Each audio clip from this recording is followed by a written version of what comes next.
again, everyone. Welcome to another episode of Game Pass Grab Bag Side Quest episode.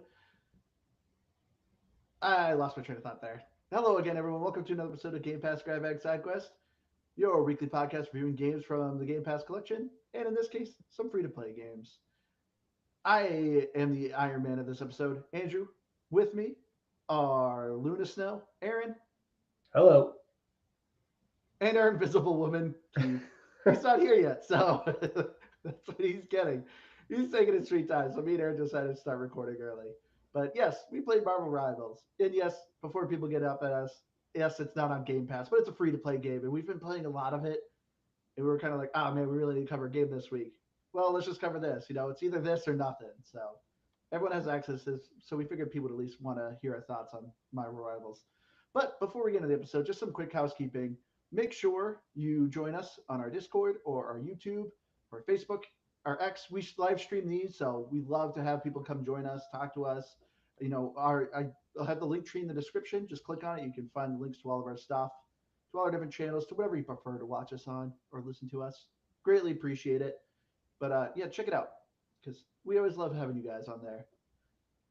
But yes, so we played Marvel Rivals by NetEase, which is kind of gross. It's from NetEase, but Marvel Rivals is, of course, a third-person 6v6 hero shooter, very similar in the vein of Overwatch, where you are playing various rivals.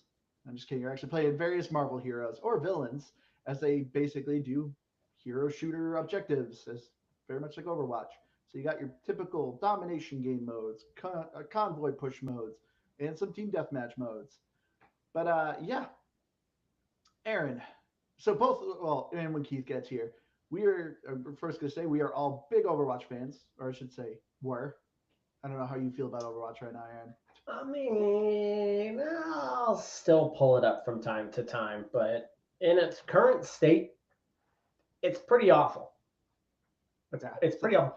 But a lot of us, like dating back to 2016 when the original Overwatch came out, we have a text group that we exist in that literally started because of Overwatch. Like that's how much Overwatch is kind of meant to us.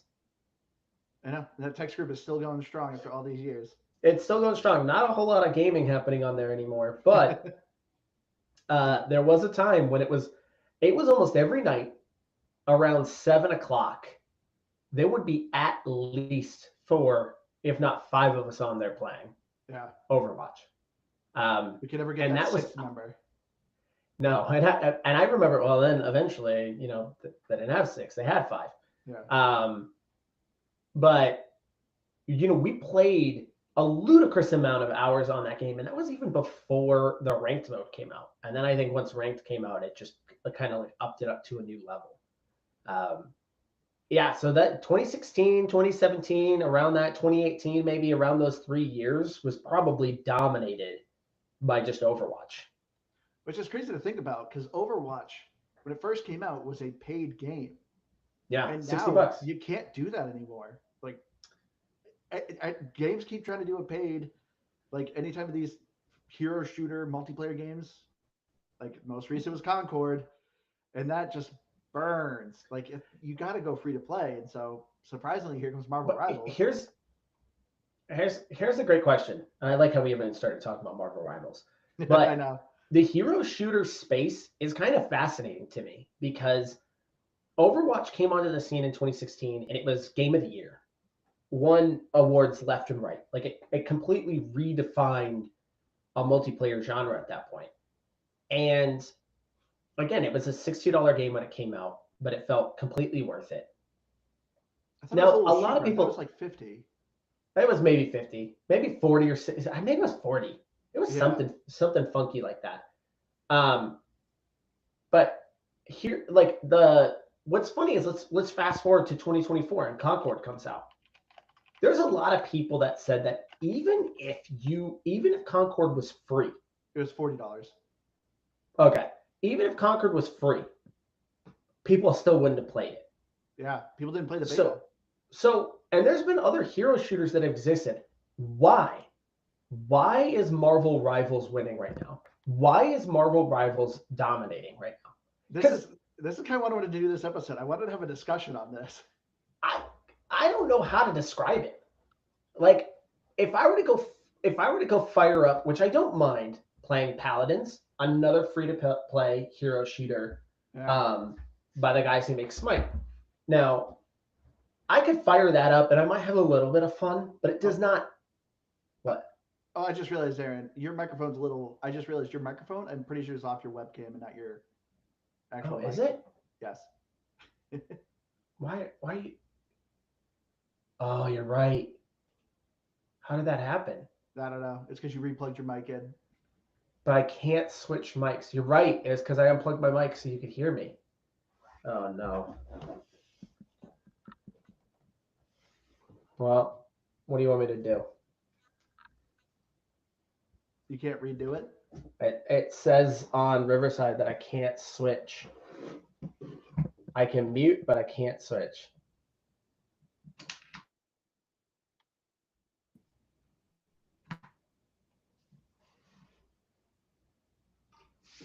Let's see.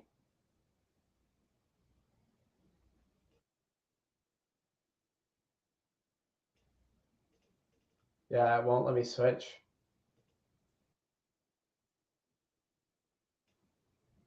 Do you want me to just leave? Yeah, see if you can rejoin.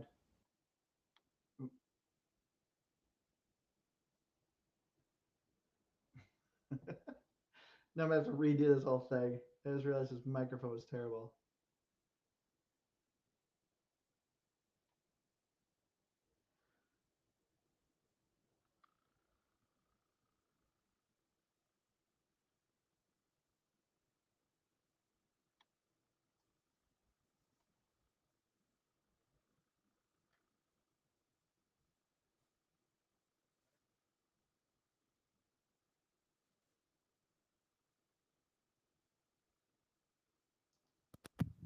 Am I good?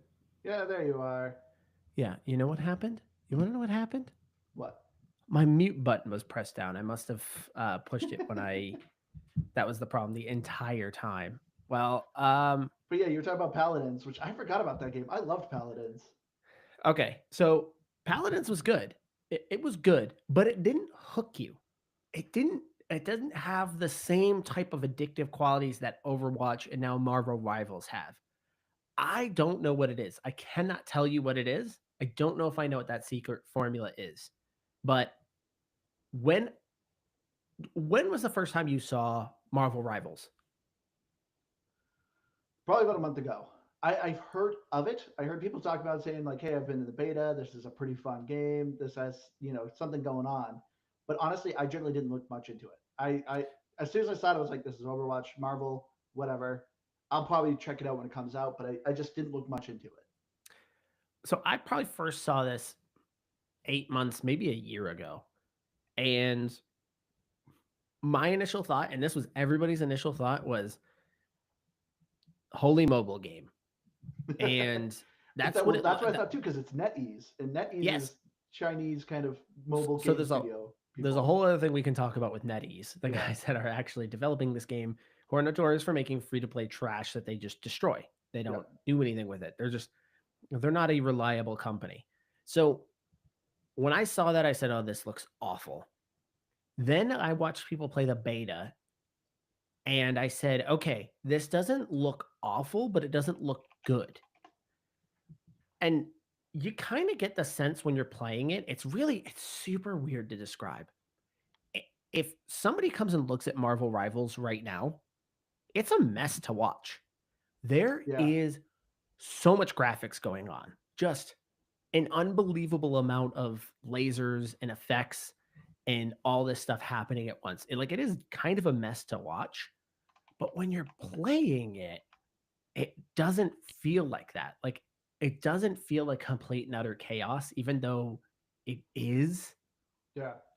And so when I initially saw the beta, I was like, ugh, okay, like this looks better, but it doesn't look good. Like this does not look like it's gonna at all compete with Overwatch. And by golly, it did. It somehow pulled it off. That's exactly my thought too. Like when I saw this, I was just like I said, it was just it's Overwatch Marvel, and yeah, the graphics are kind of crazy because so Overwatch is made by Blizzard, and Blizzard's known to be very meticulous about their stuff. They craft a very tight game. Well, usually I should say, as a reason I guess that they've been slipping. But that's when you play Overwatch, it just feels tight. It feels smooth. The shooting feels good. And so Overwatch or Marvel Rivals here is third person as Overwatch is first person. And yeah, I kept seeing the same thing where I'm like, there's just so much going on. And I will say there is a little bit of jink to it because of that third person. You know, mine before we haven't even got a gamer pass on this yet. But my main character I mostly play is this Rocket Raccoon. He's very short. And there's a lot of times where I'm like, oh, my reticle's aiming this direction. But no, my character's height ends up hitting something in front of him and can kind of throw my shots off. So there's kind of a bit of a jink to it. But for whatever reason, I have been finding this game so incredibly fun. Yeah, I think it's nailing a few things, and I'll even push back. There's a lot of conversation because this game is hot. Um, if you're watching your favorite streamer right now on Twitch or on YouTube, 8 out of 10 of them right now are playing Marvel Rivals, and it kind of overtook everything. And you might argue, well, hey, it's a hero shooter. Everybody kind of naturally gravitates towards hero shooters, which has already been disproven. And Overwatch has been in such a poor state that I think a lot of people have just kind of given up on hero shooters altogether. They were just kind of done with that whole concept. You can then make the argument, well, hey, it's because it's a bunch of it's a Marvel property. Well, yeah, but we've had some Marvel games come out here. We had that Marvel Avengers was the last live service game that did awful. Yeah, and that didn't do great. The Guardians of the Galaxy video game, everyone seemed to like that, but nobody played it. It did awful numbers wise, but it had really good reviews. So you can't even make that argument. And on top of it, there's a ton of characters in here that aren't necessarily known Marvel properties. Yeah. Obviously, Marvel is more known for the movies than they are for their comics at this point. Yeah. And in this case, who knows about a Squirrel Girl? Not a whole lot of people. So, it's fascinating to see this game come out of nowhere, initially look like a mobile game, and still somehow, some way find a massive audience. And it has found a gargantuan. I believe this last week, it had been well over a month at this point that the game has released. And it hit its peak concurrent on Steam. So it just continues to grow and grow. Usually where a game kind of spikes at the beginning and then kind of tails off, we haven't seen that with Rivals. It just continues to grow. But let's finally get into this. So Aaron, is this a gamer pass for you? This is a definite game. This is going to be a game I'm hooked on. So here's another kind of funny thing for me. In this last month and a half, 3 games came out that I was incredibly excited to play. And all 3 of them are a free-to-play replacement of something I already enjoyed. So I really wanted to play Path of Exile 2, which is a replacement to Diablo. I was really excited to play Delta Force, which is a replacement to Battlefield. I mean, almost a Chinese clone of Battlefield. And then Marvel Rivals, which was a free-to-play clone of Overwatch. So no free-to-play yet to replace Call of Duty? So not yet. So far, all 3 of those have been great, but Delta Force is not yet out on Xbox. It's supposed to be here in the next month or so. So I'm kind of excited for that because that'll be a free-to-play Battlefield. But Marvel Rivals has lived up to the hype so far. Of those 3, it's the most complete and it's the most addicting of it. So this is a definite game for me. This is going to be a game I am 100% going to be playing for a long time. What about you, Keith? Is this a gamer pass? I mean, it's Overwatch. I don't want to say reskinned Overwatch because it's different. So it's in so many ways. Obviously, it's different. It's third person.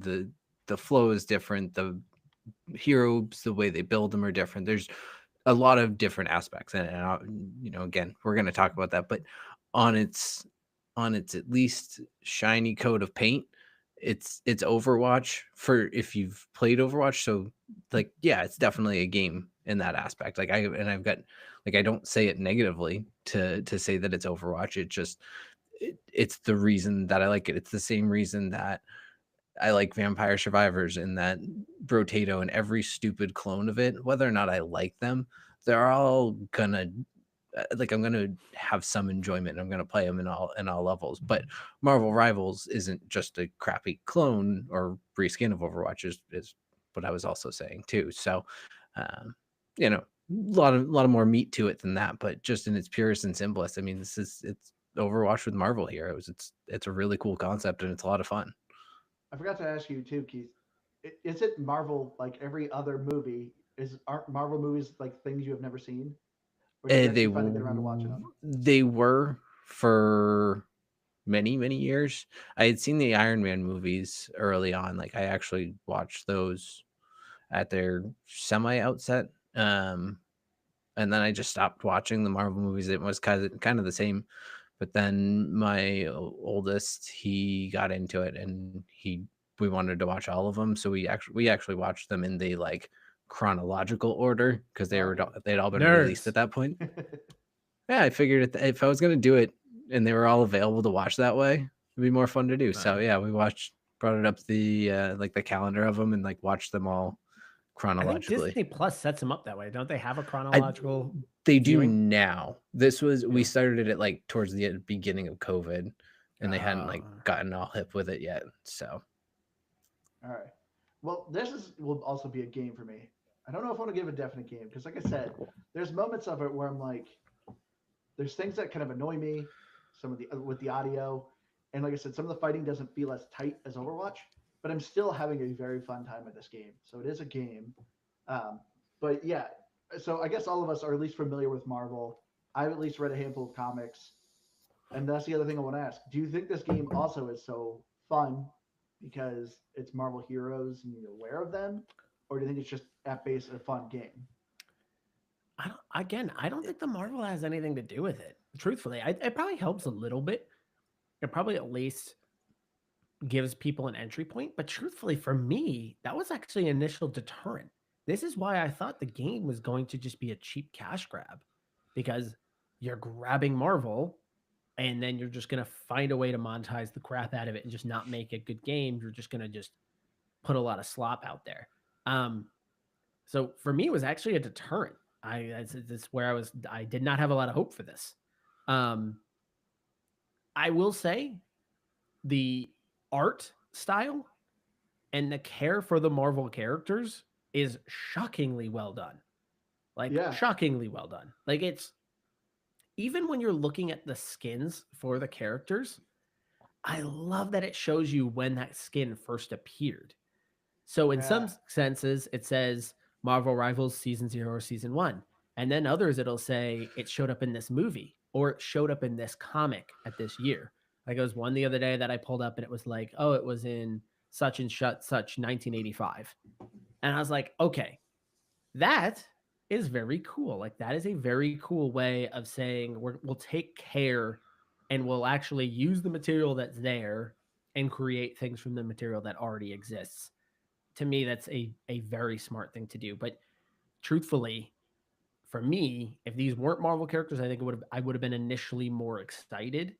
But now that I know that they actually care for this thing and they've actually done a good job with it, and it's just genuinely fun to play. Yeah, okay, the Marvel thing actually kind of helps a little bit. Now it's kind of cool to see characters you've been watching for years actually taken care of in a video game. See, I think I was fairly indifferent. I don't know. I don't think I was bothered by it, but I think like when I had jumped in, Aaron, you were saying like, who knows who Squirrel Girl is? Like, I'm sure plenty of people do. Like, she's well known, I'm sure, within Marvel, but like that's not a well known everyday name. Like, she hasn't shown up in any Marvel movies that I'm aware of, and I don't think your casual like me Marvel fan knows who she is, or tons of these characters are, or even some of them, like, because Marvel dips a lot into like Norse mythology and things like that. You're like, oh, I know that character from mythology, but I didn't realize they showed up in Marvel and like things like that. So I think it ends up being a really cool skin for it. But well, it wasn't a deterrent for me like Aaron. I think, yeah, I think I was kind of indifferent, but I'm finding it to be pretty cool. Yeah, I mean, so I love Marvel, and to me, it wasn't a hook for me either.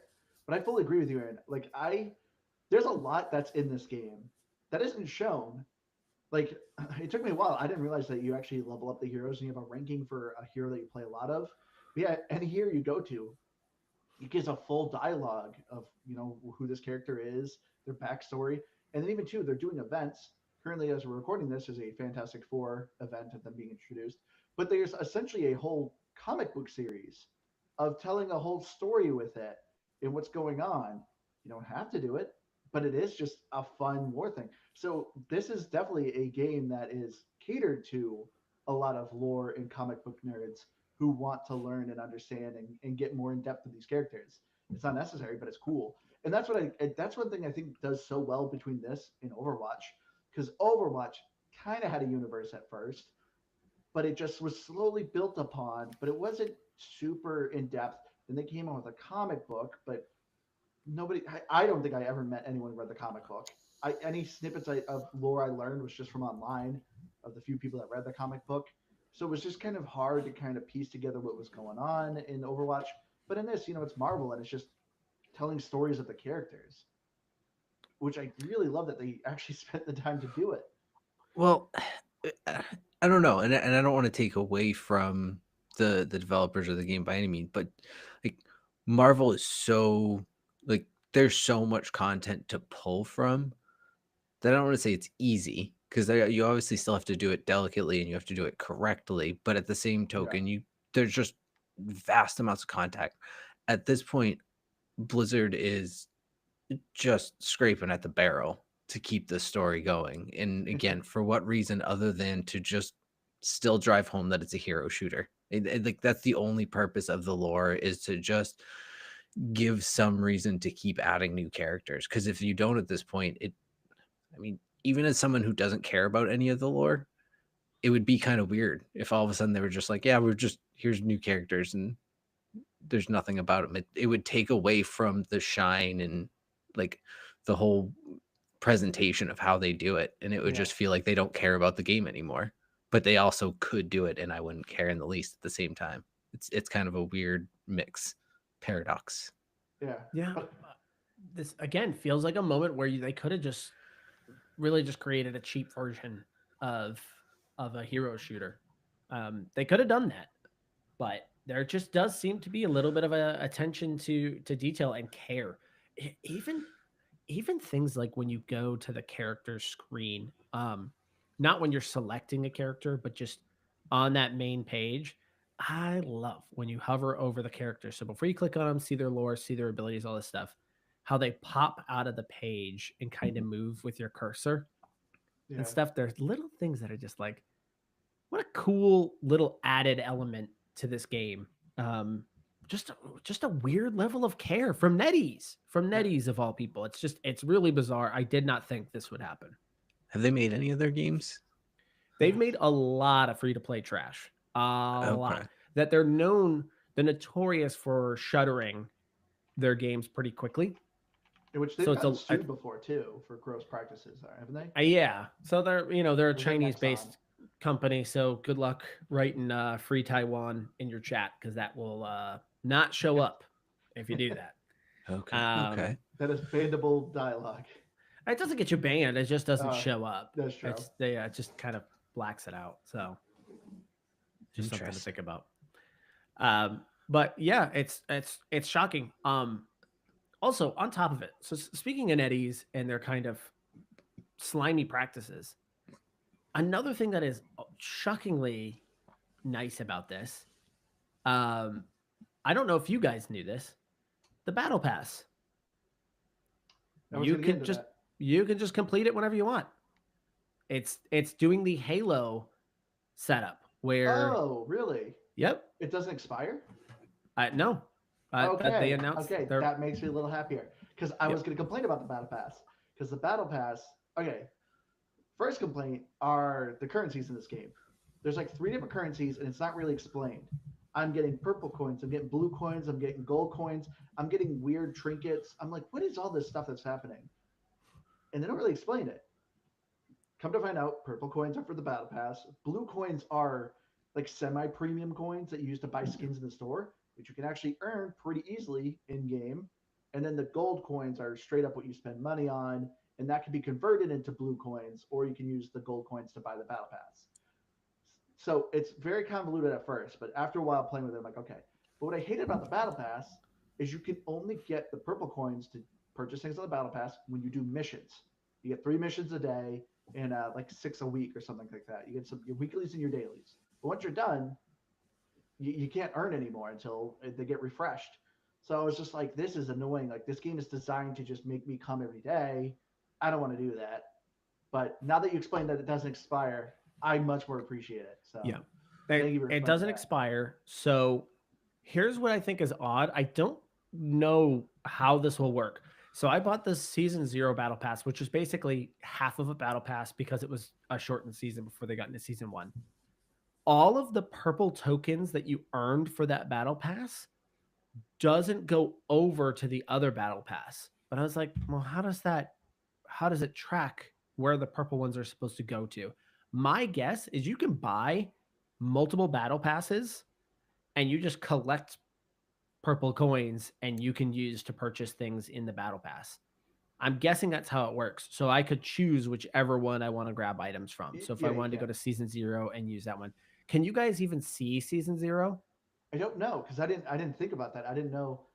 I didn't dig too far for it. So wait, did you buy the luxury pass? Yes, I bought both. Okay. The first one was like $5 because it was just half of a battle pass. This one was like $10. I'll always get battle passes if I'm playing a game just because it's like, well, it's just a new progression tier for me. So I'll do it. And if I like the game, it's worth $10 for me. So I'll do it. The skins are great in there too. Yeah. Like all the skins are awesome. So it's like, all right, I'm happy to grab some of these. And since you're third person, you're actually seeing the skin on it. So it's like, it's actually kind of worth it. But yeah, I'm just curious if you guys can see season 0 or you have to buy it during that season and then you can just kind of use it. But I had a bunch of excessive blue coins, but they were gone when season 1 started. So I had to start all over. So I got everything in the first in season 0. Really, the blue coins is weird. The ones not blue, shop. the purple. Oh, okay. Sorry. Purple. What did it say? I was like, oh, that's scummy. No, so my guess is that you can have multiple ones open. I'm guessing that's how it works. I don't know because I completed the first one. But yeah, I didn't buy the luxury battle pass, and I'm still earning the blue coins, which I can use to buy any skin in the store. But the skins are still pretty expensive. This is the one thing I always irritates with free-to-play games. If you want to buy a premium skin in a store, they're always like $20. Yeah. And I'm like, I cannot justify spending $20 for one skin on one character when there's like a roster of 40-something characters. But the third person does help. I will say, I got to agree with that. That at least being able to actively see the skin that I'm buying, yeah, it does make it a lot better. And I think too, like, this isn't Call of Duty skins, right? This isn't, Captain America as Nicki Minaj. Yeah. Although, I mean, that'd be kind of sick. Fingers crossed. Listen, the multiverse is infinite, right? That's so in point. Theory, there is a multiverse out there where Nicki Minaj is Captain America. And we're talking about years and years of this game. At some point, it's going to get stale for them, and they're going to start looking for something. So. Like, Call of Duty, you've done it. But otherwise, yeah, I mean, the fact that they're all skins that are pulled from sort of lore within Marvel, I think makes it a lot better, right? Some are, some aren't. So, well, like for instance, I was looking at the Battle Pass and they had one for Rocket Raccoon, and you look at it and it says first appearance, Marvel Rivals Season 1. So some of it is invented for the game. So that's where, hey, you might get a Nicki Minaj someday. Because, money is money at the end of it. So that's why, to me, Battle Passes were always kind of worth it because it's $10 yeah, instead of 20. and it's a variety of skins. So you kind of get a little bit of everything in there if you just do the $10 for the battle pass.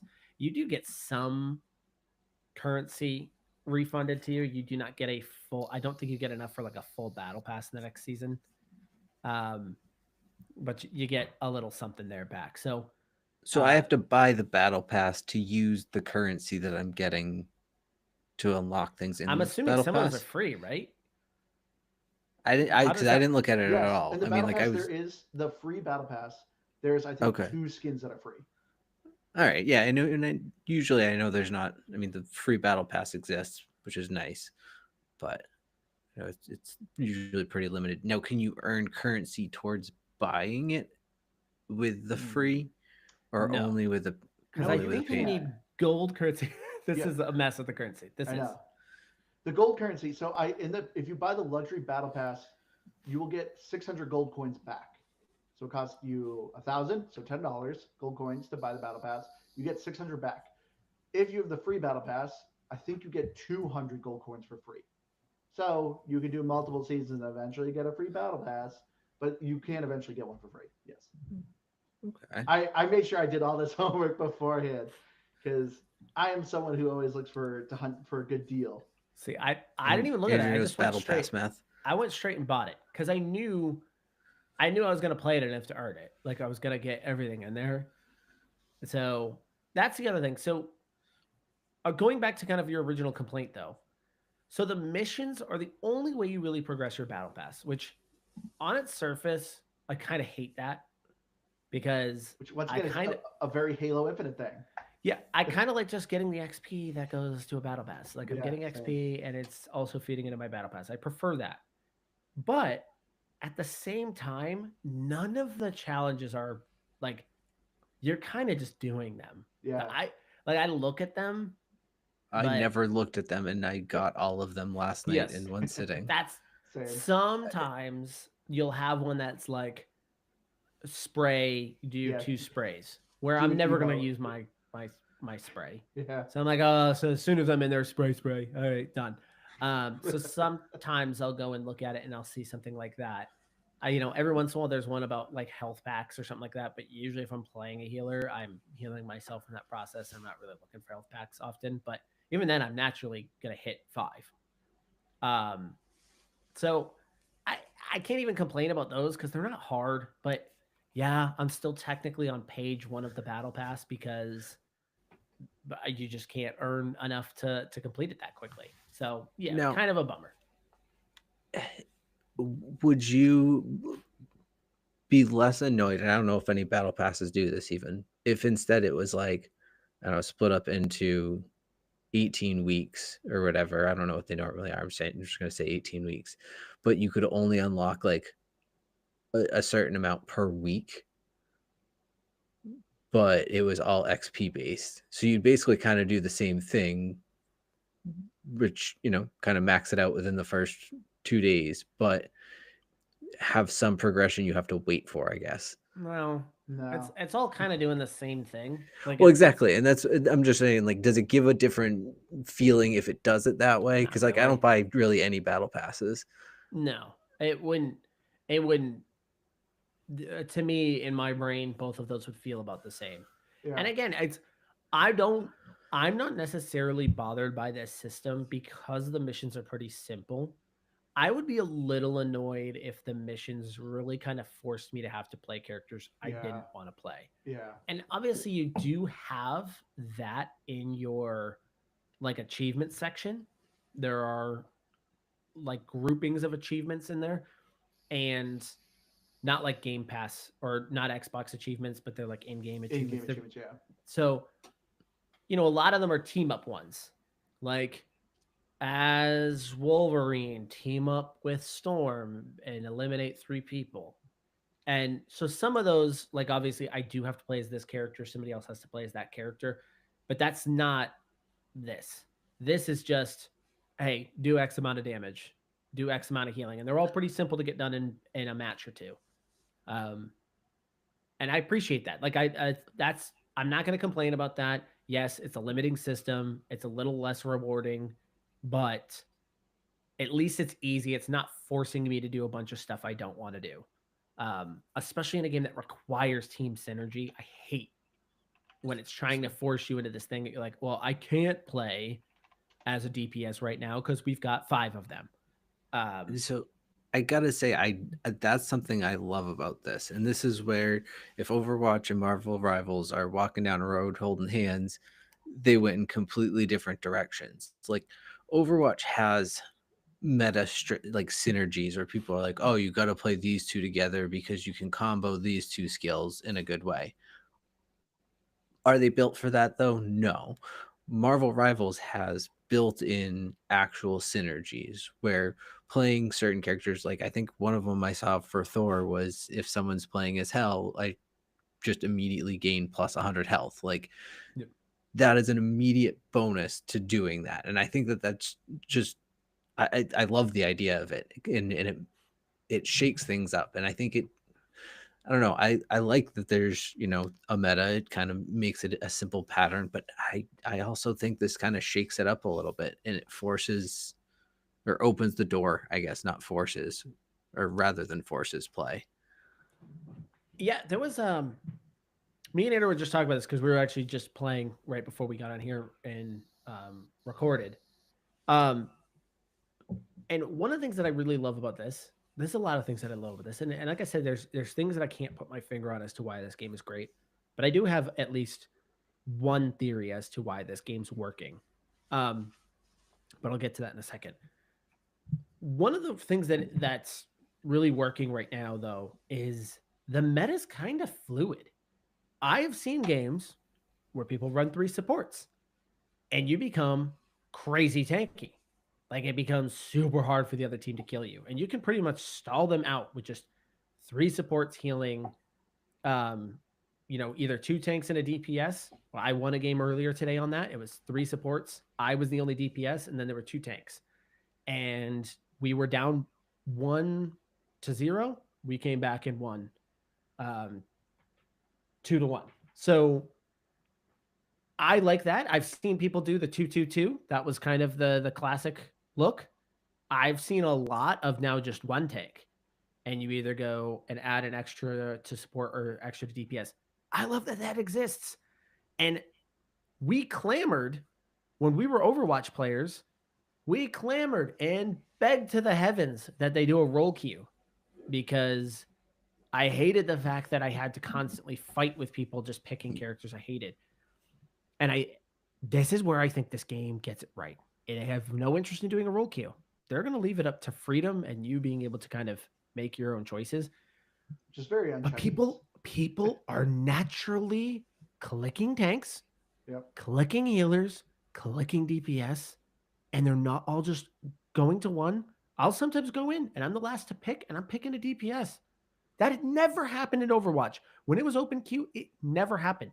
But because they made all of the characters, actually all categories, feel pretty good, genuinely feel good to play. I think it's a huge, huge factor with this game right now. Yeah. Because because anytime we played these types of games, even when I played like World of Warcraft, I always end up being a support because nobody would ever play them. And it's generally pretty hard to have a fun support. When I played World of Warcraft, it's usually just like up, hit 1, hit 2, hit 3, hit 1, hit 2, hit 1. Like you had this pattern of just healing people. Same with kind of Overwatch. Everyone always played Moira because she was a healer that also did damage. So people were like, oh, this is fun. At least in this, every healer has damage, which is great. So you're not just sitting there throwing heals. Oh, someone's attacking me. Let me run away somewhere. Okay, keep throwing heals. You're actually going to contribute to the team. Oh, your team's actually good on health right now? Cool, start shooting people. You can actually start participating in the fights. Like everyone actually has a good kit to them that makes them fun. Well, and I wondered too, if it's this game's been out a month? So being in its infancy, you still have a little bit of the players are still trying to figure out what to play. And I know the internet is fast and they'll do all the numbers, but I'd like to think that, partly again, having all those different synergies kind of shakes up the ability to, or slows down the ability to really math out everything that's going on. But also I think, like you said, the ability or the way that these characters are built, everything is playable. And I don't know, people aren't just picking one. There's, at least maybe it's just my lack of knowledge, but there's no characters that I think I outright hate. Or if I see someone pick, I'm like, here we go. There's that one. Just wait. There's a Hawkeye, which is very much a Hanzo. Oh, nice. Yeah. And So why haven't I picked him yet? So another cool thing about Marvel Rivals, and NetEase, I guess, probably needs credit for this as well. Every half season, so at the beginning of the season and halfway through the season, they update. They have a list on their website called the Hero Hot List. You can click platform. You can look at PC or console, quick player, competitive, and it breaks down the pick rate of that character and then their win rate on that character. So they just naturally give this stuff out. This was stuff that Blizzard would not do for Overwatch. But if you look through the win rate or the pick rate and the win rates there, I'm just looking at the win rate. The number one character for win rate. So you have the highest rate of winning the game if you pick them. Is a healer, a strategist. It's Mantis. Mantis has a 55.4 for a win rate. Which again, that is crazy because that is a healer that is the most successful to play. And that to me, and there's a diversity here. Like in the top 10, Hulk is there, Thor is there, Penny Parker's there, Hela and Magic are there, Black Panther's there. Like it's got a diversity of characters there. And I think that is just a massive win for the game because it just goes to show that people are picking these characters all over the place and they're having fun with those characters. Yeah, because in Overwatch, it was you had to have a Reinhardt and you had to have a Mercy. Like, that was kind of the two people. So this brings me to my initial theory. If I have one big theory, and I know that when we talked about this beginning, is why is this game such a smashing success right now, where no other hero shooters really come close to really challenging Overwatch. Now, Overwatch 2 is in a really bad shape right now. It's really, really bad shape. And the reason why I think this is successful and Overwatch is suffering is Overwatch went really, really big into competitive, to like the esports. Oh, yeah. And what you have are now a bunch of characters that are fine-tuned. So to the point where it's frustrating to play because you specifically have to, as a casual person, even playing comp, you have to be perfect. You have to know exactly how to use this character at all times, and you really can't mess it up because if you mess it up, you will lose.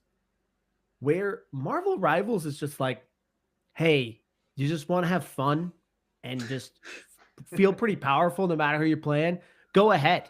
Here you go. Yeah. And I think, truthfully, when I think about picking up Overwatch, it's exactly what I think. These are the meta characters. I literally cannot touch these other ones. Like I cannot. Either they're too challenging for me to play and I can't master them like the best people can, or they just don't work in this current setup. Like they're just too underpowered. And Marvel Rivals, I could pick any healer and I feel like I'd be pretty good. Like some of the damage dealers I'm just not really good with, but there's still a ton of them that I can play. I can play almost all of the tanks. Maybe Thor and Hulk are the only two that I'm like not great with, but the rest I am. And I feel like I have a ton of freedom. And that feels great. I think that's a huge point into why this game is having a lot of success right now. Well, I mean, that's a good point because I haven't played all of the characters. I haven't probably come close out, to be honest. I ended up playing mostly Thor. So it's funny that you said that because I thought he was a lot of fun. But I didn't feel like, even though I was picking Thor, I was like, I don't know. I really want to pick other characters. And I wasn't because the Overwatch in me like wouldn't let me to a certain degree. But there's so many different characters. I'm like, I think I could play those characters. Like looking at them and like watching people play them, no one seems all that crazy difficult to play. Yeah. But one thing that back on these Overwatch paths, like they just went even further. When they talk about a different difficulty on a character, the actual buttons vary character to character. Like to a certain degree, Overwatch has that. Like it's like a fine variation of like maybe they don't have a third actual active skill or something like that. But there's full on like combos you have to figure out for Captain America in terms of like when to put up his shield, then the run, then the jump, then the land. And that's just one example. And so it's kind of all over the place. But I think that it's kind of cool because it adds skills in different ways than just being like twitchy good. You have to have like some combos added into it in some characters. See, it gets kind of frustrating with me because even characters that keep playing, like when you play Overwatch, usually you have like, your shoots right trigger. You usually have like an alternate fire with left trigger, but usually like your right bumper is your utility escape. Your left bumper is like your active like damage ability. And like so if I picked up any character in Overwatch, I could be like, oh, that's going to be kind of the controller layout. In this, as Keith said, it is kind of all over the place, which is kind of irritating. But the game does give you a good amount of options with customizing. I didn't say we could customize per character, but it does throw me off sometimes. Like I play a good amount with Venom, and his escape's like left bumper instead, and it kind of throws me off sometimes when I do some of my moves. He specifically kind of catches me because I play Captain America more than I play Venom, and Captain America's slam is right trigger, but Venom's is X. So every time I swing around with Venom and I'm ready to slam into the ground, I always hit trigger. And he just falls to the ground. I'm like, what the heck, man? I said, oh yeah, it's X. So yeah, some of those, but I think naturally you kind of gravitate towards like both Venom and Captain America are really rush tanks. So you kind of, in my mind, I kind of just pick one that I really like. And for me, I really like Captain America. So I don't really touch Venom all that often. I think Captain America causes more chaos, so he's actually a little bit more fun. But I think naturally what you'll end up doing is you'll probably gravitate towards a handful of characters that you'll really like, and you'll just kind of stick with those. But another thing that's crazy is these guys want to release 2 characters every 3 months. Yeah, 1.2 months, I think they said. Yeah, it's something insane. Like and already people have found leaks on the list of characters coming, which is just everybody. I mean, it always cracks me up when people are like, again, how long is the list of Marvel characters, right? I know. They're like, can you believe Professor X is coming? Yeah. Like, why wouldn't he? Like, literally, I would think anybody's up for showing up at this point. Like, why is this like, can you believe this character's coming? Yes. There was one, I was like scrolling through Twitter and somebody was like, it is confirmed. Cyclops is coming to the game. And it's like, okay. Like I didn't even read that. I was like, why is this like, yeah, just assume if they're in Marvel, there's a chance they're going to be showing up, especially because here's season 1 and we've got 4 characters that will release this season. So we've already had 2. And then on the back half, you'll have the Thing and Human Torch. Yeah. So, that just assume everybody's showing up here. Like at some point, if this game's going to be around for a few years, you're going to have the entire Marvel cast in this thing at some point for sure. Yeah. So I assume the Thing will be a support character. Good guess though. A little funny joke I did there. If there is, all right, I do another kind of minor gripe though that I do have right now. They do need to. This was an Overwatch issue too. They need to balance out how many healers, how many tanks, how many damage dealers you've got. There's only 9 healers right now. And I get it. Like when they're all superheroes, they're all gonna kind of feel like they're damage dealers. Like I kind of understand that, and it's principle, but they need to find ways to kind of continue to separate these things. I think what's his name from the Fantastic Four that they just released? Mr. Fantastic. Good. Yeah, I knew that.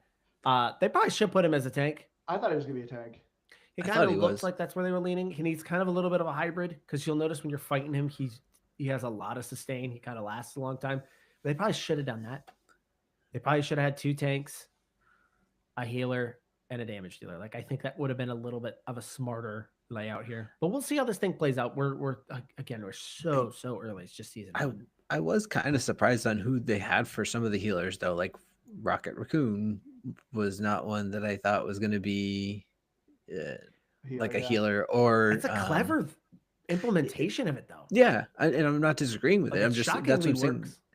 It was kind of interesting. It was him, and who was the other one that I thought was surprising? Loki. Yeah, Loki.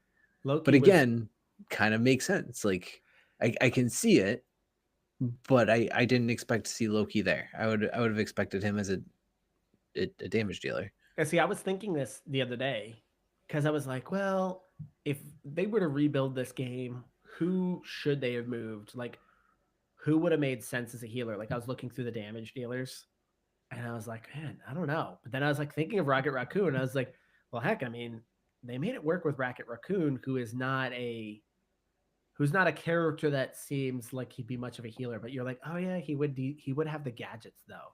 Yeah, and the gadgets would make that work. Because that's the thing. You're not a healer. You're a strategist. Well, I guess that makes sense. I hate that. It's like when they changed it to support instead of healer. Yeah, Marvel, you're never gonna get me on this. I'm not calling them duelist vanguards and strategists. I'm not going to do it. I'm not going to rewrite my brain after like a decade of playing these games to fit this system. Okay, they're tanks, they're DPS, and they're healers. I'm not changing. Yeah, it can be hard to rewrite your brain sometimes, but especially too here in January, I bet a lot of you have a New Year resolutions, and you're probably having a hard time getting started on it. But I want to take a quick moment to tell you about our wonderful product that we've been taking, Magic Mind. Go to magicmind.com/bagjan and get a exclusive bundle only for the month of January. So if you are struggling on your New Year's resolutions, make sure you check this product out. They give you 15 supplies of their mental performance shot and a 15 supply of their sleep performance shot. So you can take the mental performance, help sharpen your mind, calm your energy, and help focus on your to-do list. And come at the end of the day, it's always very important that you get your proper sleep. So you can take the sleep performance shot, which helps you fall asleep faster, get better sleep, and wake up more refreshed. But it's very important, especially now this new year, that you invest in your mental wealth. Make sure that you focus on yourself and help get yourself going. And finally, this be the year that you finally get to do your New Year's resolution, because I know I always suck at it, but ever since I've been taking Magic Mind, it's helped me so much more taking care of my to-do list and getting things done. I've been a great fan of this product. It has helped me focus, especially I mostly use it at work, and it has been helping me so much more to actually just get my job done and just focus on things I need to do. So thank you so much, Magic Mind, for introducing me to this wonderful product. Don't just take my word for it. Magic Mind offers a 100% refund for the first 100 days. So if you don't like it, you can always return it. And they offer it shipping to 65 countries. So if you're an international listener, it's more than likely available for you. So make sure you go to magicmind.com/BAGJAN. It's magicmind/bagjan. But yeah. So I wanted to ask you guys, so what's your favorite heroes? So we've now obviously been playing quite a bit. I gotta say, I already said at the beginning, my favorite's been Rocket Raccoon, because I've always liked, like, Guardians of the Galaxy has always been my favorite movie. I enjoyed the comics. I've always loved that series. So then when I saw Rocket Raccoon, I was like, all right, and he's a healer. I was like, cool, this is gonna be great. He's such an easy kit, but anytime I've ever seen other Rocket Raccoons, they're not good. I love him though because his heal's great. He has a fantastic escape, and he has a revive, a no-brain revive. You just throw it down and it gets somebody up. He's easily my favorite. I have the highest win ratio with him too. And then of course my second actually is Groot. I didn't even mean for that to happen. It's just anytime I played a tank, I was like, I don't know, I'll check him out. But his damage is awesome. So I've really been enjoying Groot as a tank. Yeah, my first love in the game was Luna Snow. And I feel like I discovered her before everyone else really kind of picked up on her. She does great damage. Her piercing shot is incredible. Being able to put a snowflake on a Spider-Man, that's running around like Moon Knight, somebody that's always out of line of sight, always way extended, and being able to heal them from that distance was massive for me. That was my absolute first love. On the tanks, it's Strange and Magneto. I like the shield tanks. Those are my boys. And if I'm going DPS right now, I am absolutely dominating with Namor. They're gonna say Squirrel Girl. The Squirrel Girl as well. Both of them are shockingly really, really good. But Namor, the other day I did a 60 kill game with Namor. And then earlier before you jumped on, I did a 40 kill game with Namor. So I've never heard anyone pronounce it that way. Everyone pronounces it Namor. So that's how they pronounce it in the game, buddy. Okay. And that's how they pronounce it in Black Panther. Well, we'll get to the audio. Okay. So his name is Namor. So right now, if I'm playing DPS, gosh, he's just so good. That his shot, just if you get a headshot, it's like 50% of the health gone on so many characters. So he's huge. Love him. See, I can't do headshots. I mean, I guess I probably hit some, but accuracy's never. Yeah, accuracy's never been my strong suit. So I don't rely on characters that go with heavy accuracy. I was loving my Thor play. I was having a lot of fun with him.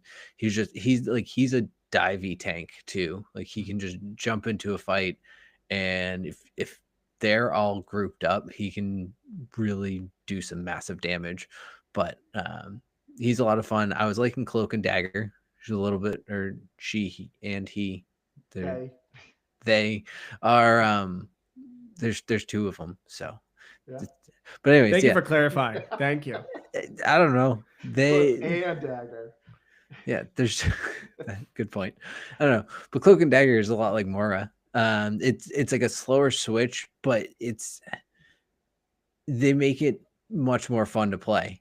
And I think that's another thing, like where I really appreciate about this. Like there's so many of these hero shooters. What was the other one we really liked? Top Paladins? Paladins. That one was like almost directly rip off of Overwatch characters. Yeah. Like there's characters you're like, oh, this is like legitimately Overwatch. I can't do that with really any of these characters. Like there's some that are kind of close, but overall they're 100% different to play in every single way. And so as much as I can say that it's a close comparison, it's still so wildly different, and it just makes it a lot of fun to play. But then, yeah, Aaron said Squirrel Girl, so I was playing Squirrel Girl a little bit, and yeah, she's definitely a lot of fun.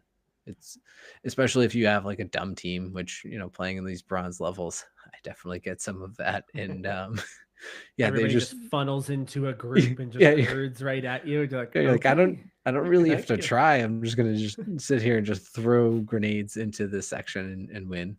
Her stun is her best move, though. Yeah. Because when you get them stunned and you just pop them a couple times, it's like, oh, it's the best. That is just when they're just in a group and you just throw that giant nut at them. You're like, okay, this is gonna be easy.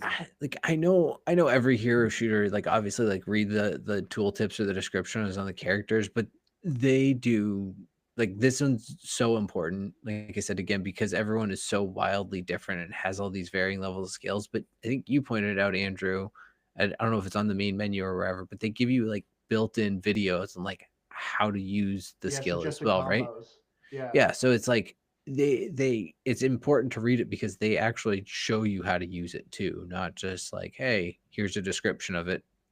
Go figure it out now.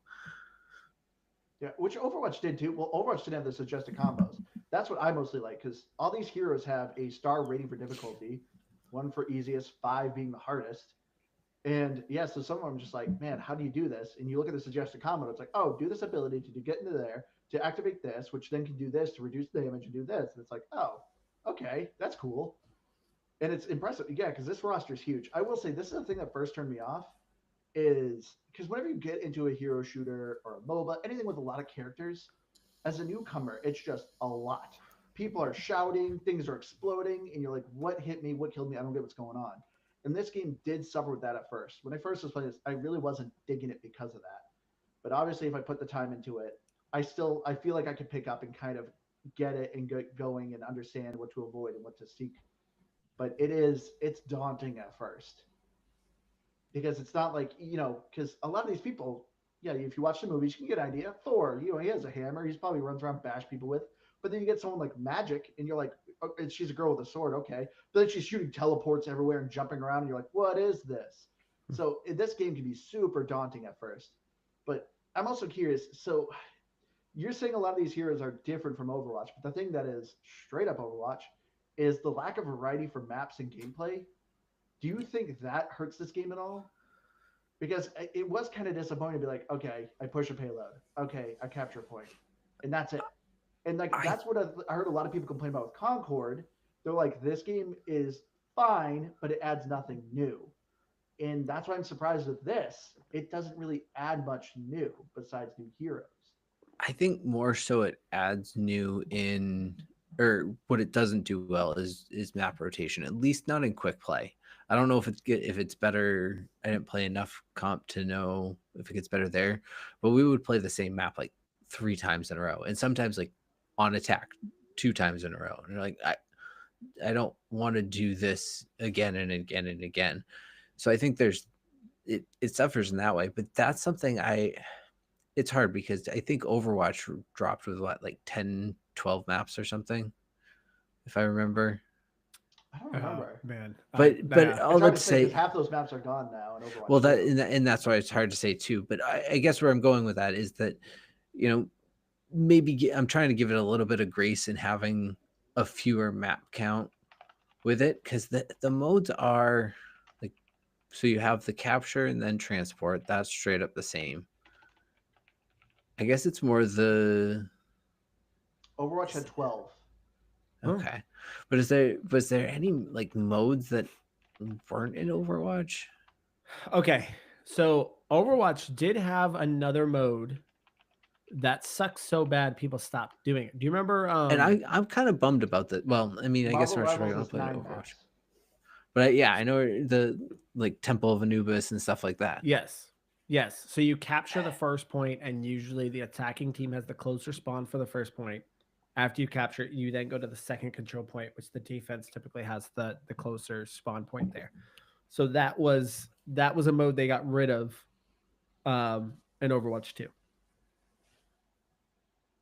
So I'm personally okay with these game modes.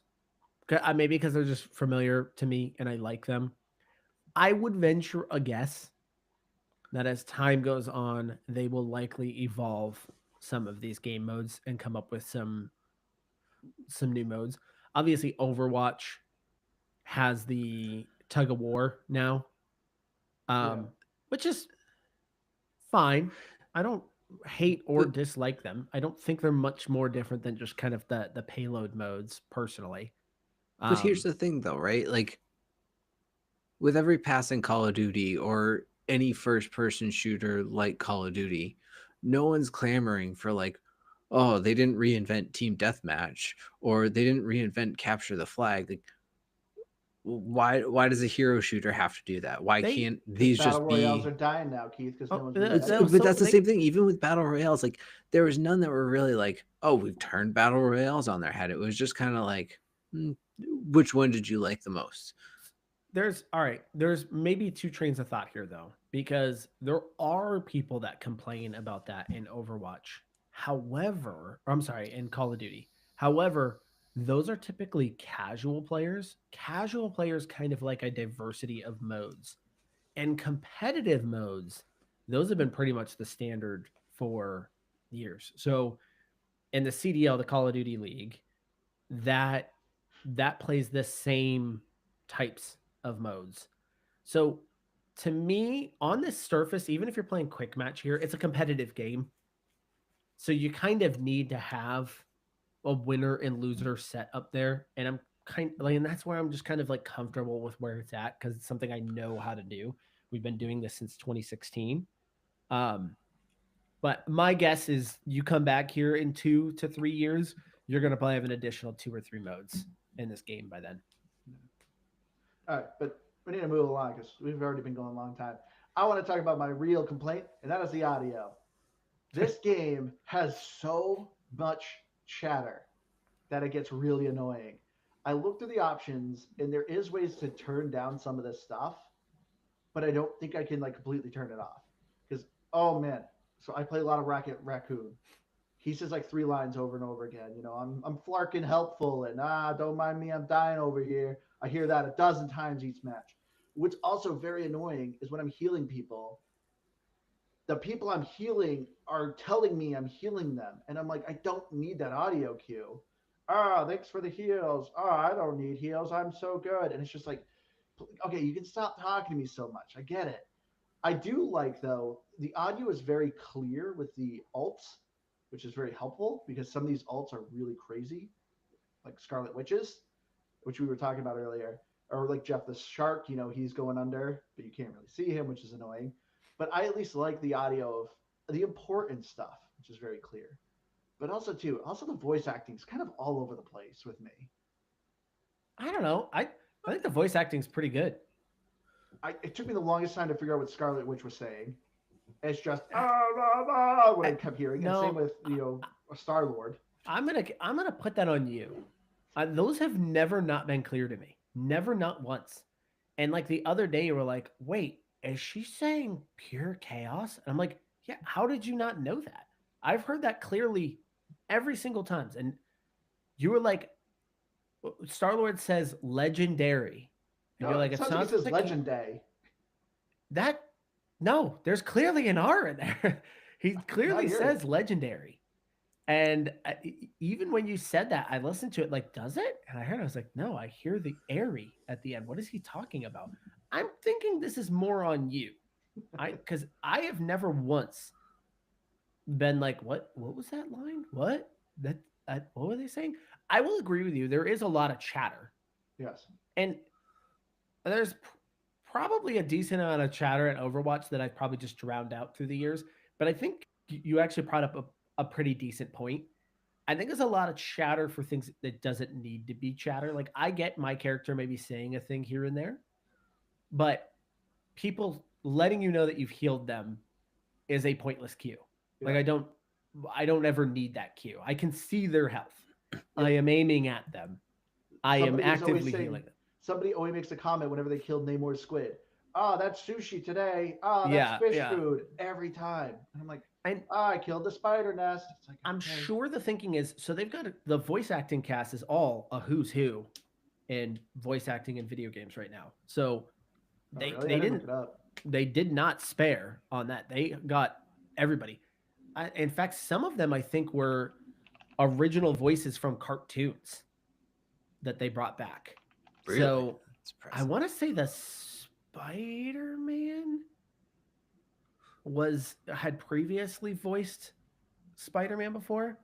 Yuri Lowenthal. Troy Baker's in here. Oh, is he really? Yeah, like I said, it's a who's who on the voice cast. So that's like, I don't think the voice cast is back. I think what they were trying to do is instill a lot of charm, but it might be overkill. He was the voice of Spider-Man in the Spider-Man Sony games, so Spider-Man 1 and 2. Yeah. Okay. So, so the cast, the voice cast is a legit cast.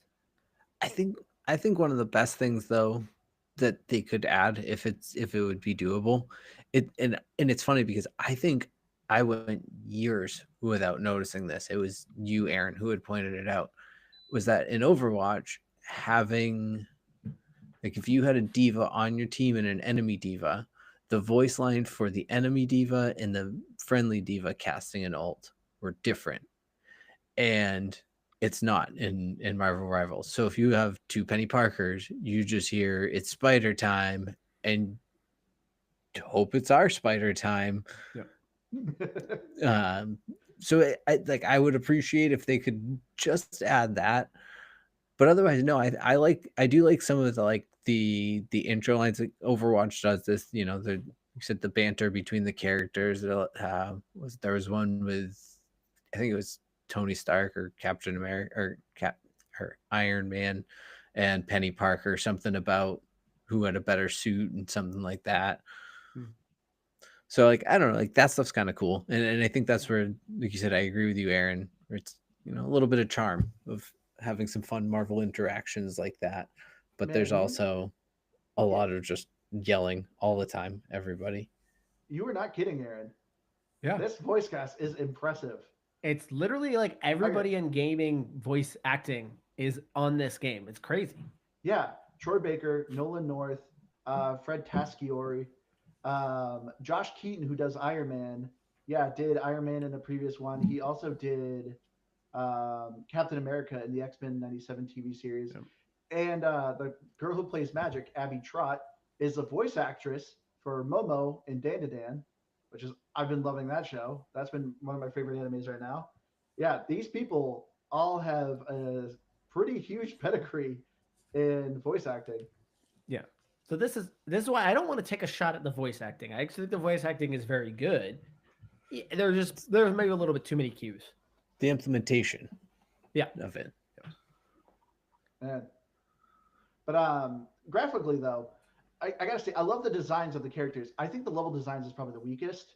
So this game, the big thing with the level design too is there's destructible environment, which it's been okay. It's kind of cool. It's not the level of, old school Battlefield, but there has been a handful of times where I was able to pop a hole and just kind of give me cover and just keep blasting holes through it, like my healing orbs with Rocket.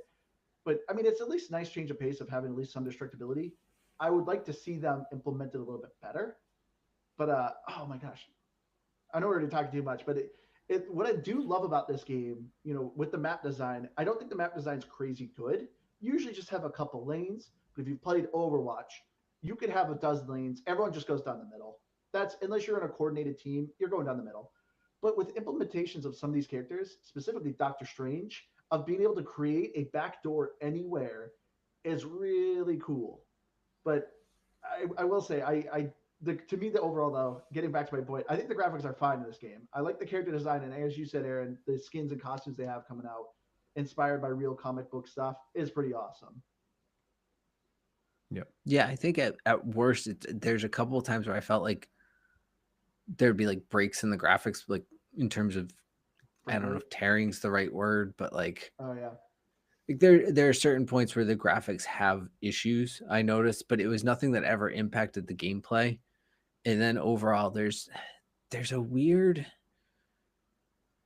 like, it's not cell shading, but like there's something weird about the coloring to things at some point that feel like comic book-ish, but it's also still very real life-ish. I don't know. Maybe it's just me, but I feel like there's like a weird kind of hybrid that's kind of cool to it. And I like the overall vibe that they give to it. But yeah, let's get into the achievements. The achievements are actually pretty awesome in this game. They it's very similar to Overwatch, where there's a lot of hero specific achievements, which the ones in Overwatch, I remember being, some of them were like stupid impossible. I still remember the one of when you play as, gosh, it's been a while since I played it. There's the Lucio one. Lucio, thank 4 people off in one wall, right? Yes, that's what I was thinking of. Like, so stinking hard to do that achievement unless you were purposely cheesing it. But yeah, like stuff like that was so hard. And this, all of them looks super doable. A lot of them are just actually progression. Like Aaron was saying, play Wolverine and I think team up with like Magneto and kill 10 mutants or something like that. Like there's a handful that are just progressions. Like, oh, whenever you team up with this person, kill so many people. There are a couple that were a little bit harder. As Squirrel Girl get 3 KOs with her ultimate. I actually did that, I think, the second time I played Squirrel Girl. So it wasn't that hard. Because once again, everyone just goes down the center lane through my ult, and there we go. But yeah, the achievements are all very obtainable, and they're fun. They're like, I don't think there's really much you have to look for, but just about the beginning roster, I think there might be a few exceptions, but just about everyone has an achievement you can unlock. But then there's, of course, in-game achievements, as Aaron mentioned, which also give you some extra battle pass currency, which is nice. But yeah, achievements are good. So let's get our final thoughts, since this has been a pretty hefty episode now. I'll go first on this. So Marvel Rivals, like I said, when I first played this, I didn't look much into this game when it first came out. I didn't have much preconceptions, just Marvel, Overwatch, cool. But as I started seeing stuff on it, and it was like, oh, its final release is coming out, I was like, I'll check it out. At first, it was very daunting. I forgot to mention, the user interface in this game is also not very good. There's a lot of animations and explosions going on, which is cool at first, but it does repeat it a lot. but it does add a kind of cool flavor to it. But when you're picking a hero, as we kind of said, it's Vanguard, Duelist. Who thought of this design? Come on, just give me a shield, a sword, and a plus healing mark. Come on. So the user interface to me isn't great in this game. So it can be very daunting at first. But if you give it some time, this game is a lot of fun. I hated playing Overwatch solo. I've actually been enjoying my time playing Marvel Rivals solo. I think it's just the fact that it's 6v6. There is so much more variety to the meta.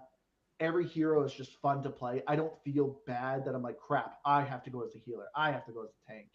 I may not be good at the certain roles, but I can do it. And I can find somebody that is fun and I enjoy playing.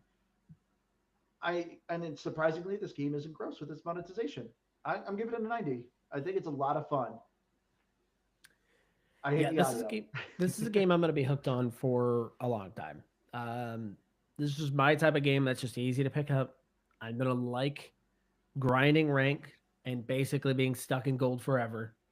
But that's just going to be the way it is. And I'm going to love it the whole way through. So I'm in it for the long haul. I'm going to go one above. I'm going to go 91. I had the same preconceptions as Andrew. I don't know. I saw Marvel. I saw Overwatch. I said this could be kind of cool. I'll check it out. And then obviously episode here, so check it out more. But I initially I kind of just went, oh, okay, this was kind of fun. But as I dove into more characters, I found it really cool.